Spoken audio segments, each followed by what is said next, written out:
Slow.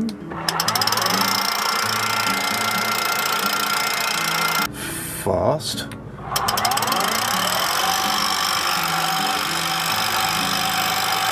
Ludicrous mode.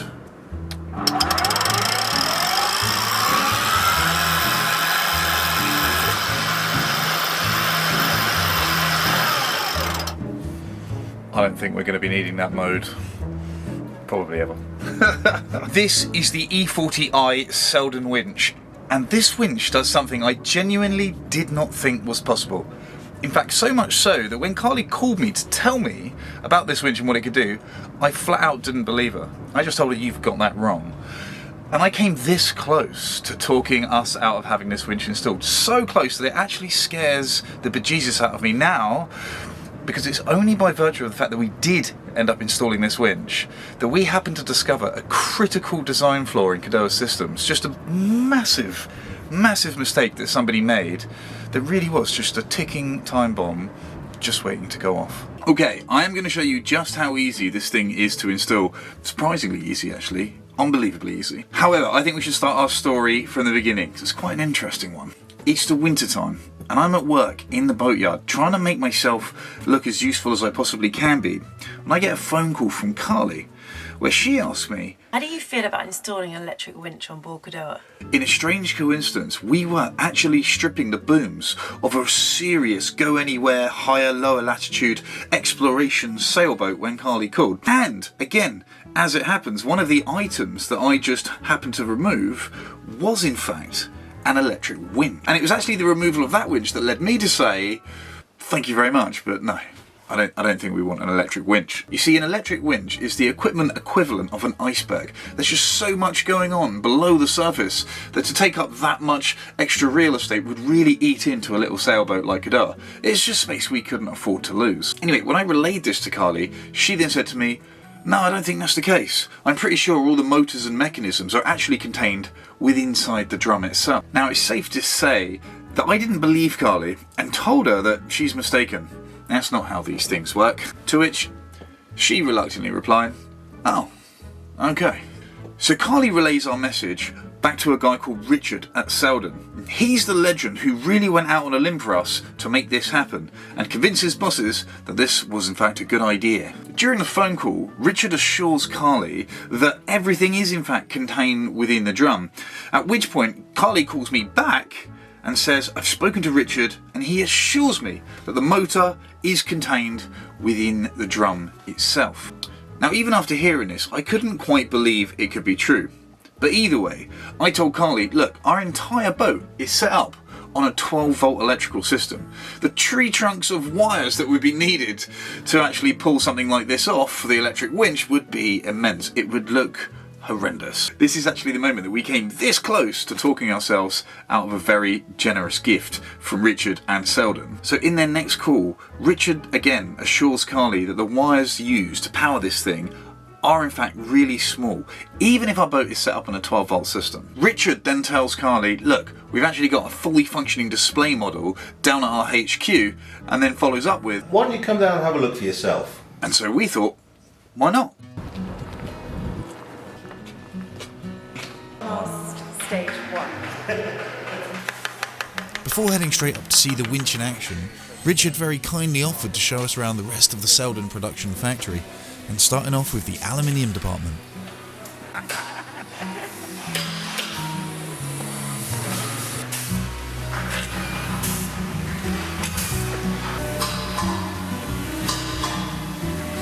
Yeah. So this is, we don't do anything by drawings. We do everything on a bit of material. After the first part of our mini tour, we headed to the super impressive carbon fibre production.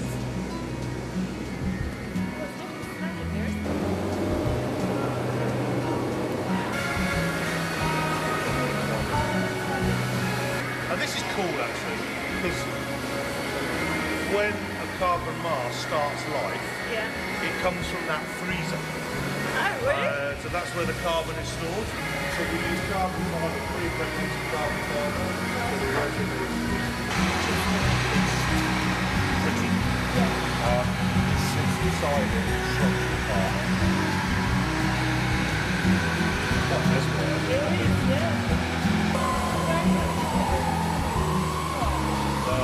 See down the other side is just cabinet.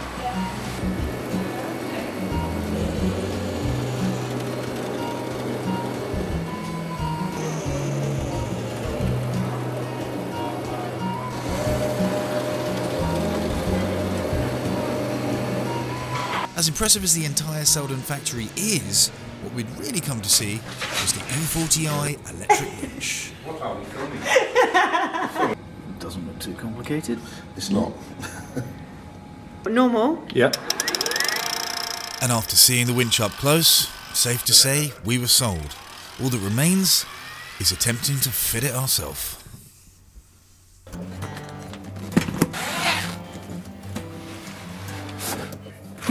I was going to do like a really cool intro, like really edgy cut, but it just opens. So that's the winch itself. It's very heavy, but that is not where this puzzle ends. This is just one part of a three-part installation. So we also need a PSU and then I think it's an MSU to go along with this. So we're just going to just grab those quickly now. Perfect. And these boxes we actually can use the knife for, so have a look and see what we've got in here. PSUs, this is the power supply unit. Some wires, got some more wires, and some more wires. 100 amp fuse, one instruction manual. And then we have the motor control unit.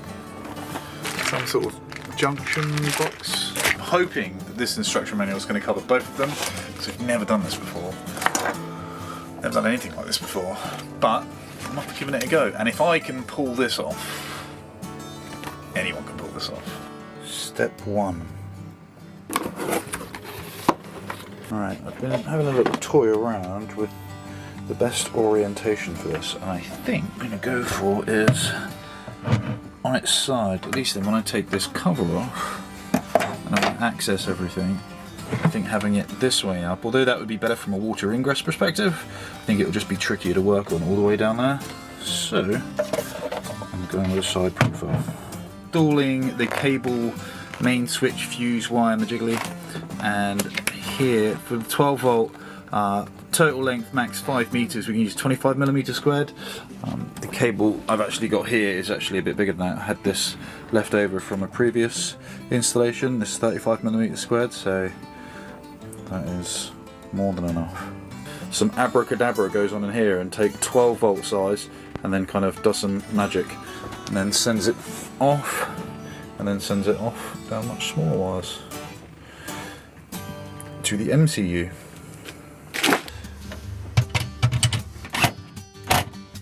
Start figuring this one out. Yeah, so this goes from the PSU to the MCU, which is going to be other side of that bulkhead. Phase 1, the installation of the power supply unit. All I've done is I've run a 35 wire negative straight from here to the negative bus bar on the battery bank. A positive comes down to here to this 100 amp fuse and then goes across to the PSU. Then we've got a couple of little wires at the bottom, little blue and yellow wires that feed up all the way through here, all the way in there, and they're going to go to the MSU. But a moment of truth.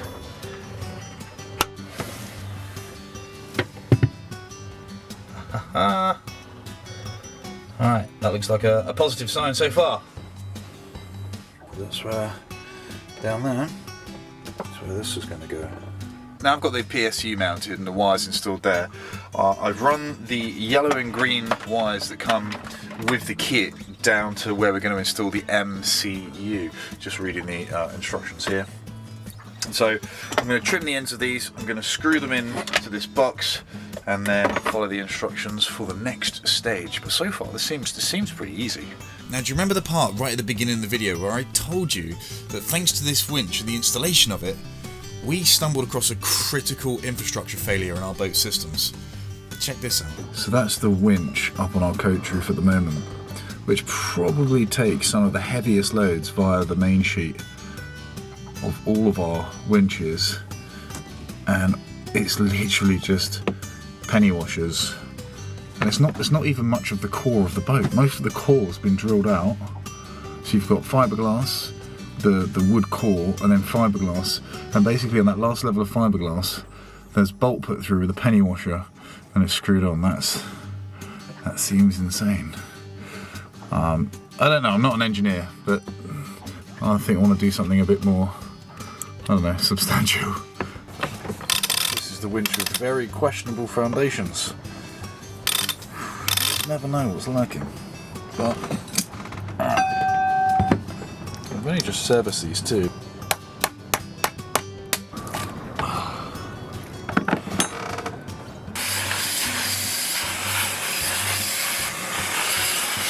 Carly is taking on ownership of making sure this 40-year-old base is as clean as she can. Trying to get all the silicone off. I think you've done a grand job. Just cutting out the template. So this is the way we want it, the line coming in this way.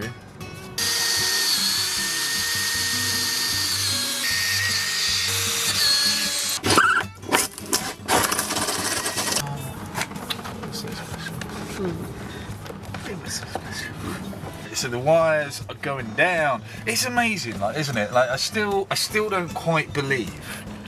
I still can't quite believe that's all there is. When I think about the winch that I took off, or winches plural, I took off those older boats, and there was just so much down here, like gears and cogs and all sorts going on, and this is all above board, and there's just these tiny little low-profile wires, which seems mad. It seems mad because we've got a 12-volt system on the boat as well. So the fact that they're just all already done. I thought my days of spaghetti wires in this room were long behind me. I thought I'd earned that, but not quite so easy. So yeah, so the wires are going to come down through here. I'm just dry running them all at the moment. I'm going to have them all come through here and just create a pathway for them to go down to the MCU, which is going to be mounted down here. And then once I'm happy that everything works and everything fits and it's all good, then I'll pull the wires back through and I'll reinforce everything and create nice neat channels. Okay, so next thing, the purple cable. The thing that makes this really easy is that everything's color coded, which makes it nice and easy to follow. Like even in the back here, you can see like there's grey wire, brown wire, orange wire. Like it's dead simple. You just follow the numbers. So now that we've got all the wires laid out for the MCU, the PSU, the winch is kind of loosely installed, the wires are threaded through. Now what we need to do is install the purple cables, which is how the system all talks to each other. So in an attempt to make this a bit stronger, I'll show you Exhibit A.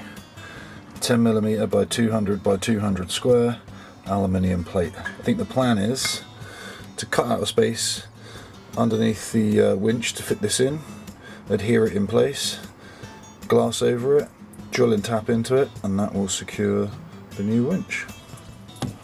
Let's take these wires back out.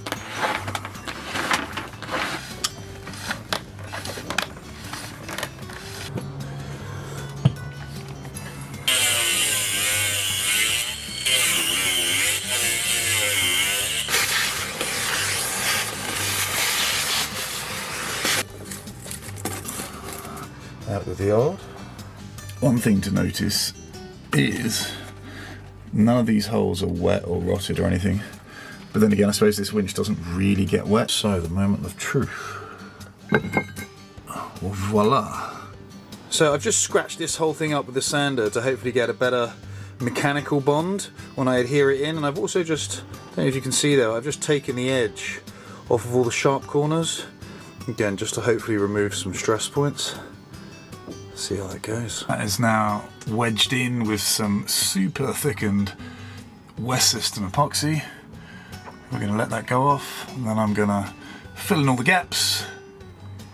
I'm going to drill and tap it, or I might glass it in first actually, and after I glass it in then drill and tap it, and then we're a bit closer to the end.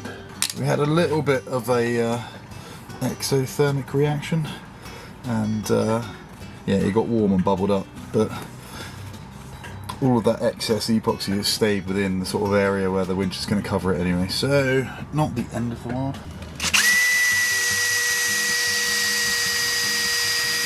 Alright, let's just take the sharp edges off this one. This is the hole the wires are going to go through, so again, I don't want anything too sharp. Alright, we still have the holes from the old winch as well, so I want to make sure I drill and tap the right one. So we've started with the wire hole, which is this one here. And so that's going to point us in the direction of the correct holes to drill and tap. These are 6mm fittings, and so I've got some M6 taps. On here you've got M6 plus 1.0, so basically I'm going to deduct 1mm from the drill bit I use. I'm going to drill out using a 5mm drill bit, and then that'll give me a hole big enough to tap, and that will hold our M6 fixings in place. 5mm.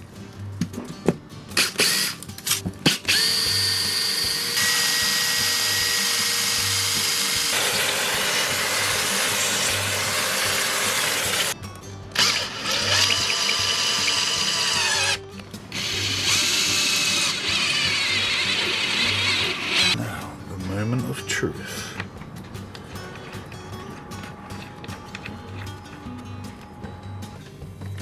Yes. So the next thing I want to do is put the winch back on, poke the wires through so it sits as it's going to sit when it's finished. I'm going to put all the fixings through, screw them all the way in, then I'm going to mark them. I want to be about 2 or 3 turns, I think, passed through the stainless, through the aluminium plate, and then I think that'll be sufficient. But one of the things I have learned since working in this boatyard is just all these little things that really, the pain might not be that great, but the amount of experience I've managed to pick up and give us a fighting chance of solving problems on the boat, whereas before we were just so green, is to actually wind a nut on to the fixing above the area where you're going to cut, and then this will actually help you finish the cut properly. Again, just keep giving that a few turns, and if you have to, you might just want to just file a little bit of burr off, or maybe where the grinder hasn't given you the perfect finish on the edge, just file a bit of that off, and then keep turning the nut. And there you are. Hopefully the nut will go back on. That'll be the proof of the pudding. And there you are. One bespoke made-to-measure fixing. Got a hole for the buttons. The buttons are going to protrude up above the deck, the coach roof. And I found a bunch of old scrap wood, and I'm going to trim these down to size and make like a little box or something just to hold that steady and pretty it up.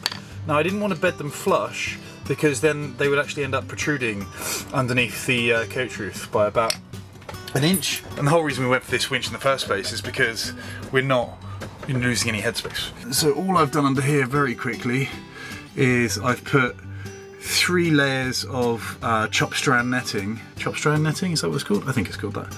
But I put 3 layers of chop strand to fit the square that we removed underneath the aluminium, and then I've put another couple over the top of that here. I'm probably going to put a couple more on too, but at the moment, because there's so many layers, it's all wetted up, I don't want to put so much on that it starts sagging and falling off. So once that's dry, I'll give it a sand, and then I'll put another couple of layers, again overlapping, just to try and build that back up on the underside as well. So there we are.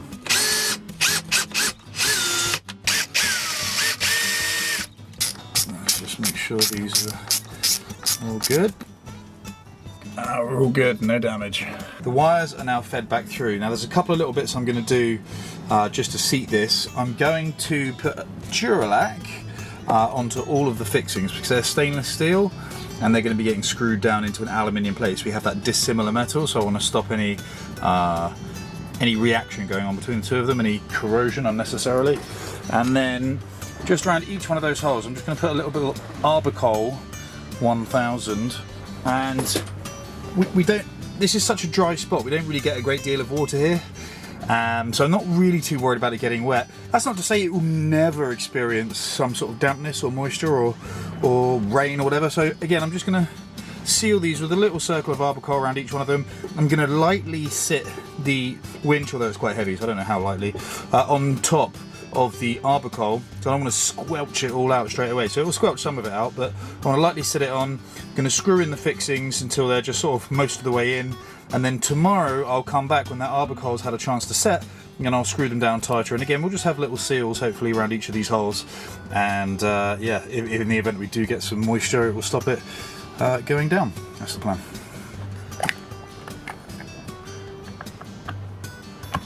This Duralax seen better days. Yeah, it's only really the bottom half that's going to go through into the aluminium, so I don't need to do the whole lot.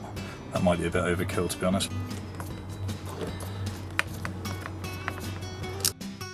Alright, a couple of days later, when that is all set, time to put the rest of the winch together.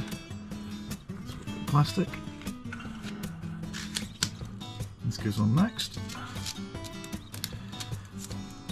Main body of the drum.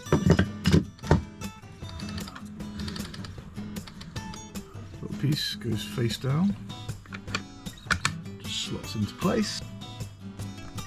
I'm trying to get this inside this track. This takes a little bit of jiggling, but there you go. And last but not least, Selden cap.